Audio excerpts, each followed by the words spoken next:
তাহলে বুঝতে হবে যে ইকোনমিক গ্রোথটা যেটা হয় কোনো একটা চালিকা শক্তি থাকে। আপনি যদি ধরেন জাপান বা সাউথ কোরিয়ার কথা, গত শতাব্দীর শেষ দিকে তাইওয়ান, তাদেরটা হয়েছিল এক্সপোর্ট লেড গ্রোথ। তাদের গ্রোথটা হয়েছিল export led growth. Export, America export করা, সারা পৃথিবীতে এক্সপোর্ট। চায়না যেটা হয়েছিল ভ্যালু অ্যাডিশন প্লাস এক্সপোর্ট। ইন্ডিয়াতেও সেটা হচ্ছে, কিন্তু ইন্ডিয়ার ক্ষেত্রে, ভারতের ক্ষেত্রে প্রধান যেটা হচ্ছে সেটা হচ্ছে ইনফ্রাস্ট্রাকচার রিলেটেড লেড গ্রোথ। ইঞ্জিনটা যেটা হয়েছে, ইঞ্জিন অফ গ্রোথ হচ্ছে ইনফ্রাস্ট্রাকচার। সে আপনি এক্সপ্রেসওয়ে বলুন, হাইওয়ে বলুন, মেগা সিটিজ বলুন, এই যে বিরাট বিরাট সিটিগুলো তৈরি হচ্ছে, সমস্ত। আমি কিছুটা স্টাডি করছিলাম, দেখছিলাম গত কী কী প্রজেক্ট তৈরি হচ্ছে, আপনাদের সঙ্গে শেয়ার করছি। কোটি টাকার প্রজেক্টের কথা, ধরুন 15টা প্রজেক্ট। বুলেট ট্রেন চালু হচ্ছে একটা, আপনারা সবাই খবর পেয়েছেন, জানেনও, আপনারা দেখতেও পারেন বুলেট ট্রেনে যেগুলো আছে, আমি নেট থেকে দেখছি। বুলেট ট্রেন চালু হচ্ছে, সবাই জানেন, বেশি বড় দরকার নেই। সেন্ট্রাল ভিস্তা হয়েছে। এখন দেখুন, এর নেগেটিভগুলো আমরা আলোচনা করবো, লোকে বলবো এর পরিবেশের উপর কি এফেক্ট হয়েছে, অমুক হয়েছে তমুক হয়েছে, আমরা আসবো। আগে আমার আলোচনা, এটা একটা ভিডিওতে শেষ হবে না। সেন্ট্রাল ভিস্টা চালু হয়েছে। আপনাদের ভারতমালা প্রজেক্ট, ভারতমালা প্রজেক্ট, এই যে বিভিন্ন টানেল তৈরি হচ্ছে, রোডওয়েজ তৈরি হচ্ছে, আপনার খবরে পাচ্ছেন কিছু, যে সিকিম বা অরুণাচল প্রদেশ এসব জায়গায় ব্রিজ তৈরি হচ্ছে, বিশাল বিশাল ব্রিজ তৈরি হচ্ছে, টানেল তৈরি হচ্ছে। এখন আমরা অরুণাচল প্রদেশে প্রায় চীনের মুখোমুখি দাঁড়াতে পারি, এবং সেখান থেকে অল ওয়েদার টানেল তৈরি হয়ে গেছে তাওয়াং পর্যন্ত। কাশ্মীরও তৈরি হয়েছে। এই ভারতমালা প্রজেক্ট আছে। তারপর আছে আপনার সাগরমালা প্রজেক্ট, এই পোর্টগুলোকে ডেভেলপমেন্ট করা। এক সময় কলকাতা থেকে বেনারস, মানে বারাণসী থেকে বলুন, বজরা যাতায়াত করত। তারপর ফরাক্কা ব্যারেজ হলো বা অন্য কিছু হলো, বিভিন্ন কারণে কমে গেল। সেটা আবার চালু করার চেষ্টা করা হচ্ছে, চালু হয়েছে, কিছু কিছু কাজ হচ্ছে। ন্যাশনাল ওয়াটার হাইওয়ে বলা হচ্ছে, কিছু 1 নম্বর চালু হয়ে গেছে। তারপর ধরুন আপনার ডেডিকেটেড ফ্রেট করিডোর, যে ডানকুনি থেকে দিল্লি পর্যন্ত চালু হচ্ছে একটা, কোথা থেকে দেখছি আমরা 6 আছে, 6 মেজর। একটা হচ্ছে ইস্ট ওয়েস্ট, হ্যাঁ, western dedicated freight, eastern, north east, north south, east coast and southern corridor. মানে সেগুলোতে খালি হাই স্পিডে আপনার মালের গাড়িগুলি, ওয়াগনগুলো যাতায়াত করে। ট্রাকে যা খরচা হয় তার থেকে ওই এতে খরচা অনেক কমে যাবে, মানে প্রোডাকশন কস্ট অনেক কমে যাবে। আবার মার্কেটিং খরচাও কমে যাবে, ফিনিশ গুড যে পাঠাবেন আর তার খরচাও কমে যাবে, ফলে মার্কেট এক্সপেনশন হবে। দিল্লি মুম্বাই এক্সপ্রেসওয়ে, এটা একটা বিরাট অ্যাম্বিশাস প্রজেক্ট। কোথায় দিল্লি নর্থে, কোথায় মুম্বাই ওয়েস্টে, সাউথ ওয়েস্টে, হ্যাঁ, সেখান থেকে কানেকশন হবে এক্সপ্রেসওয়ে দিয়ে। এই প্রজেক্টের জন্য খরচা হচ্ছে আপনার প্রায় 1350 কিলোমিটার, 8টা লেন হবে। এটার ফাউন্ডেশন হয়েছিল মার্চ 8, 2019। মানে যে টাইম লাগবে দিল্লি থেকে মুম্বাই আসতে, সেটা 12 ঘন্টায় পৌঁছে যাবে। চেনাব রেলওয়ে ব্রিজ, ছবি দেখেছেন আপনারা, আমার কিছু বলেন, আপনারা দেখেছেনই, অলরেডি নেটে ভর্তি। তারপর ধরুন 5G প্রজেক্ট আসছে, মানে একটা সিনেমা আপনি কয়েক মিনিটে নাম ডাউনলোড করে নিতে পারবেন। আপনার দিল্লি মুম্বাই ইন্ডাস্ট্রিয়াল করিডোর তৈরি হচ্ছে, DMIC। ধলেরা স্মার্ট সিটি, এবং আরও অনেক স্মার্ট সিটি তৈরি করার প্ল্যান হচ্ছে। তারপর আদিত্য 11 মিশন, গঙ্গা ইয়ান মিশন, ডিফেন্স ইন্ডাস্ট্রিয়াল করিডোর, এটাও তৈরি হচ্ছে। ওকে, ইন্ডিয়ান স্পেস স্টেশন চালু হচ্ছে, গ্রেট নিকোবর ডেভেলপমেন্ট। মানে যেটা বলতে চাইছি, যে একটা আউটলুক তৈরি হচ্ছে যে আমরা দেশটাকে সমস্ত দিক দিয়ে উন্নত করব। ইনফ্রাস্ট্রাকচার বলুন, কমিউনিকেশন বলুন, রোডওয়েজ, রিভারওয়েজ, কমিউনিকেশন, ইন্টারনেট, একটা এই গ্রোথটা যেটা হচ্ছে এইটাই হচ্ছে আপনার ইকোনমিকে এগিয়ে নিয়ে যাবে। কারণ যেটা আমরা বারবার বলছি যে এক একটা গ্রোথ শুধু সেটাই নয়, সেটার 10টা তার দিক আছে, 10 রকমভাবে সেটা ইকোনমিকে এফেক্ট করে।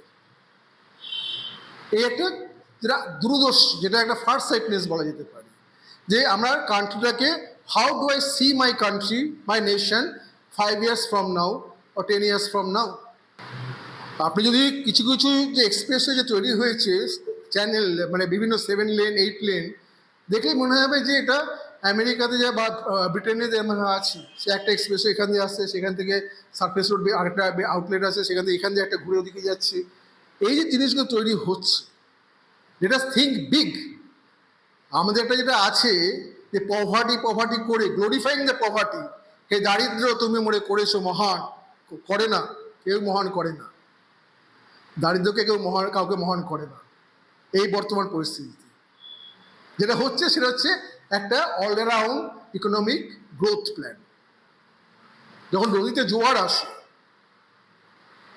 নদীতে যখন জোয়ার আসে, তখন যে কটা নৌকায় নদীতে থাকুক না কেন, ছোট বড় বজরা, আপনি যে বিরাট ছোট ডিঙি নৌকা, ছোট নৌকা, যা কিছু সবাই কিন্তু ওঠে, সবাই ওঠে। এবং এটা হচ্ছে ওয়ার্ক বেসড,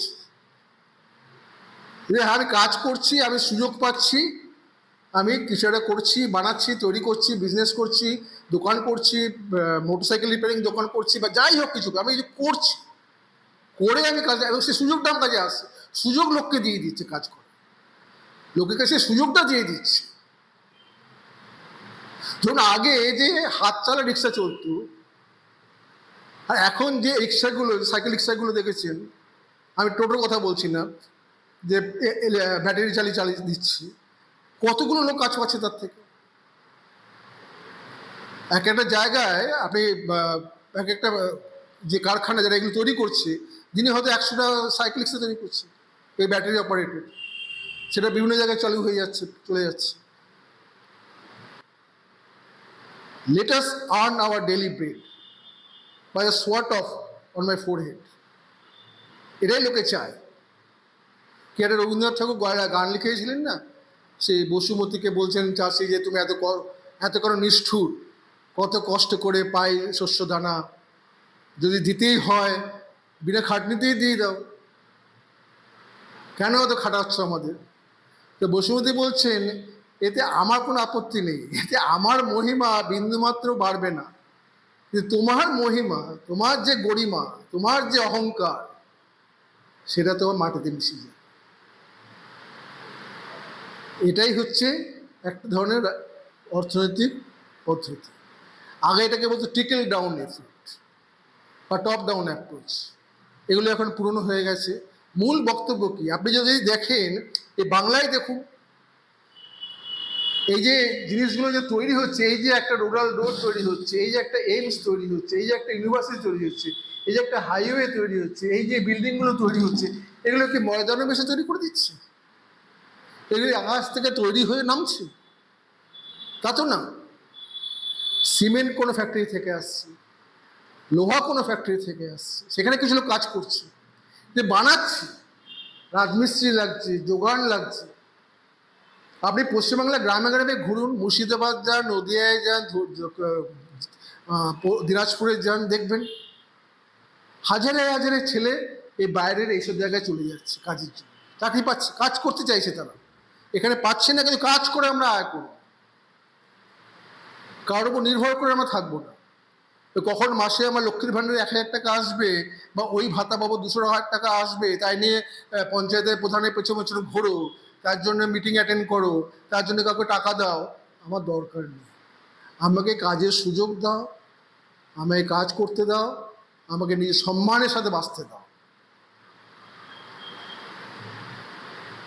আমার ঘর আমি নিজে তৈরি করতে পারি, আমার চাল গম আমি নিজে কিনতে পারি, আমার ছেলে মেয়েদের নিজে লেখাপড়া শেখাতে পারি, আমাকে সেই সুযোগটা দাও, আমায় কাজ করার সুযোগটা দাও। সেটা দিয়েছে, এই যে ডেভেলপমেন্টগুলো হচ্ছে এর জন্যই দিচ্ছে তারা। আমি কদিন আগে দেখছিলাম মিজোরামে যেতে আগে ইনার লাইন পারমিট লাগছে। কদিন আগে দুঃখের কথা যে মিজোরামে একটা ব্রিজ তৈরি করতে গিয়ে ভেঙে গেল, সেখানে যারা মারা গেল তাদের মধ্যে কয়েকজন এই পশ্চিমবাংলার লোক। আপনি নাগাল্যান্ডে যান, মিজোরামে যান, আমি উড়িষ্যার কথা বাদ দিলাম, লোকেরা আহমেদাবাদে যায় পুরনো হয়ে গেছে, রাজস্থানে যায় পুরনো হয়ে গেছে, ভর্তি হয়ে গেছে। এখন লোকে বিভিন্ন নতুন জায়গায় জায়গায় যাচ্ছে। সিকিমে দেখুন গিয়ে কত বাংলার ছেলে মেয়ে ওখানে কাজ করছে, এই যে রেল লাইন তৈরি হচ্ছে, সড়ক তৈরি হচ্ছে তার জন্য। অরুণাচল প্রদেশে যান, আপনি হয়তো দেখতে পাবেন, যে কোনো জায়গায় যান, তাওয়াংয়ে যান বা আশেপাশে, আপনি হয়তো দেখবেন মালদার ছেলে ওখানে গিয়ে কাজ করছে, বা মুর্শিদাবাদের ছেলে ওখানে গিয়ে রাজমিস্ত্রি কাজ করছে, বা কেউ হোটেলে কাজ করছে। যখন ঈদের সময় হয়, আপনি একবার খালি হাওড়া স্টেশনে গিয়ে দাঁড়াবেন তো, যে আহমেদাবাদ থেকে যে ট্রেনটা আসছে যখন ছাড়ছে, সেই জেনারেল কম্পার্টমেন্ট আপনি তাকাতে পারবেন না, লোকেরা কি ঠেসা ঠেসি অবস্থায়, তার মধ্যে দুরাত্রি কাটিয়ে তারা এসছে। এ নেমেই তারপর বোচকা নিয়ে দৌড়চ্ছে শিয়ালদা স্টেশনে লালগোলা ধরার জন্য। এবং ঈদের সময় লালগোলা স্পেশাল ট্রেন দেয় সেই জন্য। এদিকে আমরা যে গুজরাট দাঙ্গা নিয়ে সে লড়ে যাচ্ছি, বাংলাকে গুজরাট হতে দেবো না, বাংলাকে গুজরাট হতে দেওয়ার দরকার নেই, বাংলার ছেলেরা তো গুজরাটে চলে যাচ্ছে। এইটাই হচ্ছে economic growth. Move the economy, let the economy rule. দেখতে তো পাচ্ছেন, এটা আমরা ছোট ছোট ভিডিও করে পরিবেশন করার চেষ্টা করছি। 5 বা 10 মিনিটে এই বিশাল ইকোনমি, তার বিভিন্ন অ্যাঙ্গেল আলোচনা করা সম্ভব নয়। আমরা ধীরে ধীরে খণ্ড খণ্ডে প্রকাশ করি।